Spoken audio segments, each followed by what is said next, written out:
Nvidia just lost its throne. The $3 trillion monopoly is over, and the new chip wars have officially begun.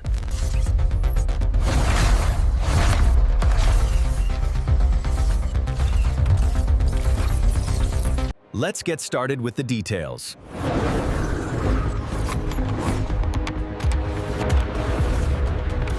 Nvidia just became obsolete, and they know it.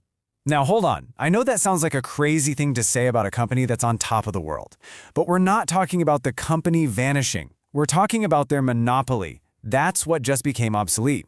Because right now, under the surface, there's a tectonic shift happening. A full-blown rebellion, really, funded by billions in capital in the absolute strategic need to break Nvidia's stranglehold on the future. Okay, let's really unpack that. This isn't just about a stock price or some quarterly report. This is about the entire tech landscape getting completely rewired. It's a war, and it's being fought on multiple fronts, fueled by, believe it or not, a grassroots obsession with hardware and some of the biggest financial bets in modern history. And whoever wins, well, they're going to own the future of AI. So, here's how we're going to break it all down. First, we'll start where the real passion is, in these super technical hardware forums.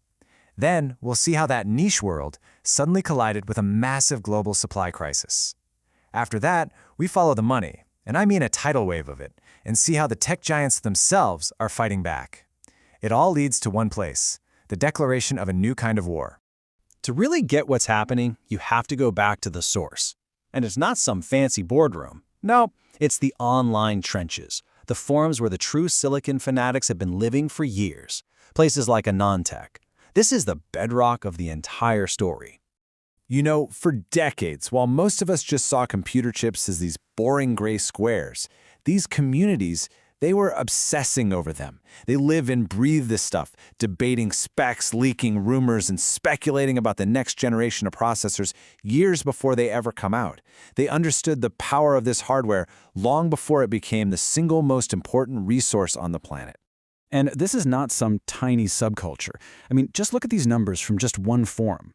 Over 1.6 million messages just talking about graphics cards. 2.5 million messages on building computers. This is a deep, super technical, global community that's been tracking the performance of silicon down to the nanometer. And it was this exact community that first felt the tremors of what was coming. And that tremor was the absolute explosion of AI. All of a sudden, the hardware that these fans obsessed over for gaming, it became the essential fuel for the biggest technological gold rush in 100 years. And that led us to this, the GPU crunch. See, GPUs are just perfect for AI. They can do thousands of calculations all at the same time. It's called parallel processing. And that made Nvidia's hardware the only pickaxe worth having in this new AI gold rush. The problem? They just couldn't make them fast enough. The demand was so insane, it created a worldwide shortage. And this demand wasn't just coming from Silicon Valley. It was coming from everywhere. You had scientists, researchers, even, get this, galaxy hunters, using AI to scan the stars. The demand just became so vast, so all-consuming, that it literally starved the rest of the market. And you know what happens when a critical resource gets that scarce, right? The price goes through the roof, and people get desperate for an alternative. So this whole situation created this massive, once-in-a-generation opportunity. The world was screaming for more AI chips, and Nvidia just couldn't keep up. So with demand completely off the charts and one company as the bottleneck, where does the money to break that bottleneck come from? Well, it comes from Wall Street and Sand Hill Road. The financial world looked at the GPU crunch and didn't see a problem. They saw the clearest market signal in decades. And what came next wasn't a trickle of investment. It was a tsunami of cash, all aimed at one thing, funding the next Nvidia. Suddenly, startups you may have never heard of, like Grok, Cerebras, and Sambonova, had enormous war chests to build their own specialized chips. And the scale of this is just, it's hard to even wrap your head around. Let's just do a quick fire round of the money pouring in. You've got Sequoia, one of the biggest VCs in the world, raising a $7 billion fund just to bet on AI. And they are not alone. Accel, they jump in with another $5 billion aimed right at the super expensive world of designing and building hardware. But it's not just the venture capitalists. Oh no, the corporate giants are making their own power moves.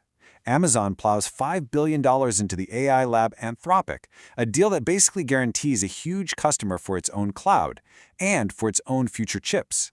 This isn't just an investment, you see. This is strategic warfare. And that's really the other half of this whole story.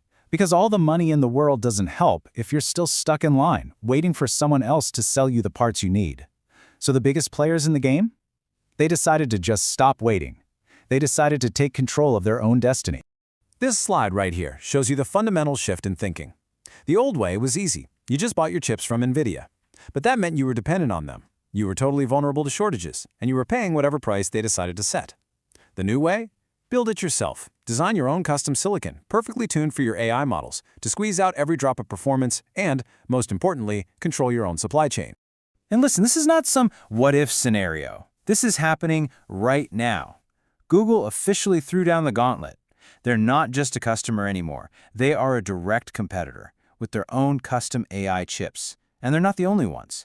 This was the moment the entire game changed. So this is where it all comes together. The grassroots passion, the global shortage, that tsunami of cash, and the huge strategic pivot from big tech. It all leads here. It's the dawn of a completely new era. So welcome to the chip wars.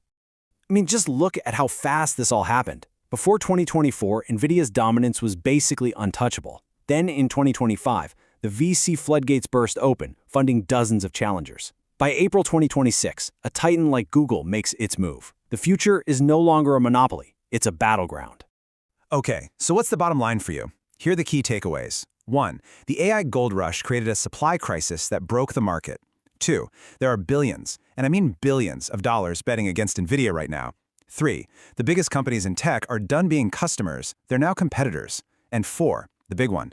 The era of one company controlling the keys to the AI kingdom is officially over. And that leaves us with the ultimate question as this whole thing unfolds. What's actually going to decide the winner here? Is it going to be the company with the absolute fastest hardware? Or the one with the deepest pockets? Or is it the one with the smartest long-term strategy to build and control its own destiny? The truth is, that story hasn't been written yet. The Titans are on the field, the opening shots have been fired, and this is all unfolding in real time. We're going to be tracking every single move, so make sure you subscribe before this goes mainstream.